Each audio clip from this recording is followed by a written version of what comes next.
हरियाणा में कांग्रेस हार के कारण तलाश रही है, लेकिन एक महीना बीत जाने के बाद भी उसे कारण नहीं मिल पाए हैं। हाईकमान के बाद अब प्रदेशाध्यक्ष चौधरी उदयभान भी कारण जानने में जुट गए हैं। इसके लिए उन्होंने 8 सदस्यों की कमेटी बनाई है। ये कमेटी हार के कारणों की रिपोर्ट 1 सप्ताह में बनाएगी।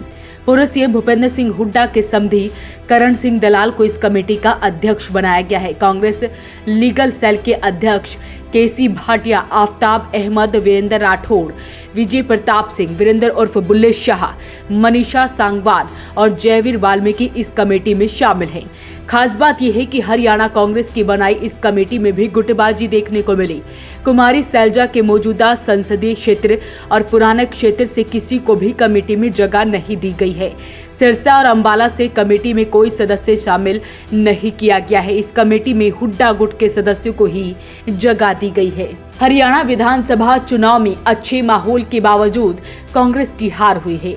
इसकी जांच के लिए हाईकमान ने एक फैक्ट फाइंडिंग कमेटी बनाई थी, जिसने हरियाणा के सभी नेताओं से 1-to-1 बात की थी। इस कमेटी में छत्तीसगढ़ के पूर्व सीएम भूपेश बघेल और राजस्थान के कांग्रेस विधायक हरीश चौधरी शामिल थे। कमेटी ने हरियाणा में चुनाव हारे 53 नेताओं से बातचीत की थी। हर नेता से 4 तरह के सवाल पूछे गए थे, जिसके बाद कमेटी ने इसकी लिखित रिपोर्ट की। इसमें ईवीएम से ज्यादा चुनाव के बीच तालमेल की कमी और गुटबाजी की वजह सामने आई थी। वहीं हरियाणा चुनाव में हुई हार के बाद कांग्रेस ने दिल्ली में समीक्षा मीटिंग भी बुलाई थी।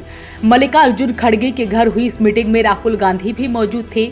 यहां राहुल गांधी ने कहा था कि चुनाव हारने की वजह यह है कि हरियाणा के नेताओं के इंटरेस्ट पार्टी इंटरेस्ट से ऊपर हो गए थे। इसके बाद वो मीटिंग से चले गए। वहीं चुनाव में हार के बाद प्रदेशाध्यक्ष उदयभान और पूर्व सीएम भूपेंद्र सिंह हुड्डा ने कहा था कि ईवीएम की वजह से कांग्रेस की हार हुई। 99% चार्ज ईवीएम में भाजपा जीत रही थी। इसके उलट जो कम चार्ज ईवीएम थी, उनमें कांग्रेस को बढ़त मिली। ऐसी 26 सीटों की शिकायत उन्होंने चुनाव आयोग को दी थी। वहीं हरियाणा में हार के बावजूद अभी तक किसी कांग्रेसी नेता ने इसकी जिम्मेदारी नहीं ली है। होडल विधानसभा से चुनाव हारने वाले उदयभान भी प्रदेशाध्यक्ष पद पर बने हुए हैं। हालांकि प्रदेश प्रभारी दीपक बाबरिया ने राहुल गांधी को फोन कर इस्तीफे की पेशकश की थी, मगर इसके पीछे उन्होंने खराब सेहत का हवाला दिया है।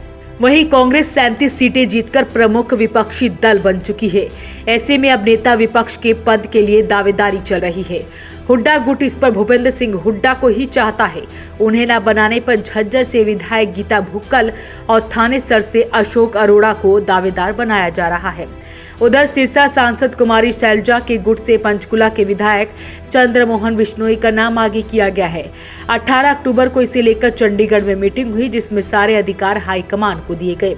इसके बाद 4 ऑब्जर्वरों ने विधायकों से 1-to-1 मीटिंग की और वापस रवाना हो गए। तो ऐसे में एक बार फिर से गुटबाजी देखने को मिली है। हालांकि जो कमेटी बनाई गई है, उसमें अब ये कमेटी हार के कारणों को ढूंढेगी।